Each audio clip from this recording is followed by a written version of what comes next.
Bonjour et bienvenue, Stéphanie Grondin, infirmière référente plaie et cicatrisation chez Ecoloplast. Je vous remercie donc de visionner cette vidéo sur le thème « Que connaissez-vous de l'escar ?» Dans cette vidéo, nous allons aborder les patients à risque, mais je vous invite dès à présent à visionner les autres vidéos. Les patients présentant un risque d'escar ont des profils très différents. En effet, n'importe quel patient peut développer une escar s'il présente des facteurs de risque. Les patients déjà porteurs d'escar sont également à risque de développer de nouvelles lésions. Concrètement, quels sont les patients considérés comme étant particulièrement à risque? Pouvez-vous m'en citer?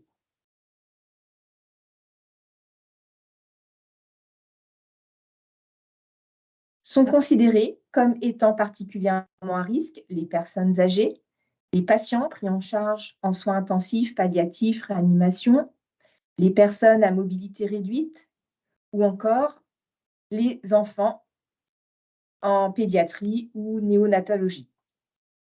Agir de manière préventive, en amont de l'apparition d'une rougeur réversible, est capital afin de prévenir l'apparition des escars.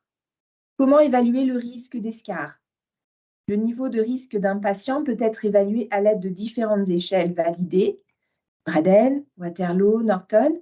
Chacune d'entre elles a ses caractéristiques et son utilité propre.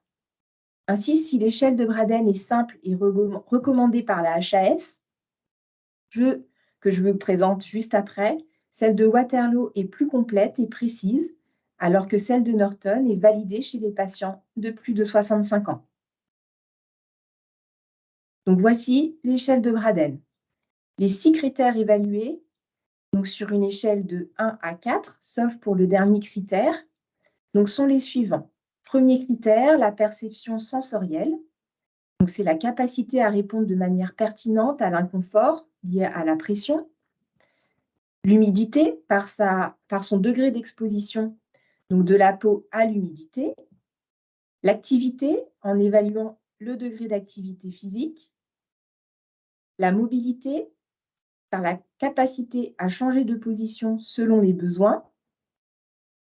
La nutrition, qui correspond au schéma nutritionnel habituel. Et le dernier seul critère évalué sur une échelle de 1 à 3, friction et cisaillement, par l'importance de la résistance lors des mouvements ou encore le degré de glissement dans le lit.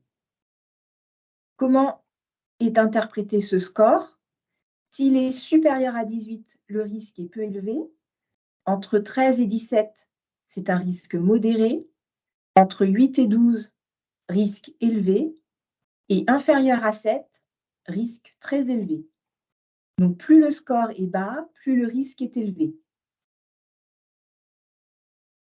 Sachez que vous pouvez retrouver tous les outils et articles sur l'escar sur notre site Coloplast Professionnel, également d'autres services comme Coloplast Professionnel Conseil avec des conseillères à votre écoute, mais également pour obtenir des échantillons, l'occasion pour certains de découvrir nos produits et pour d'autres de mieux les connaître.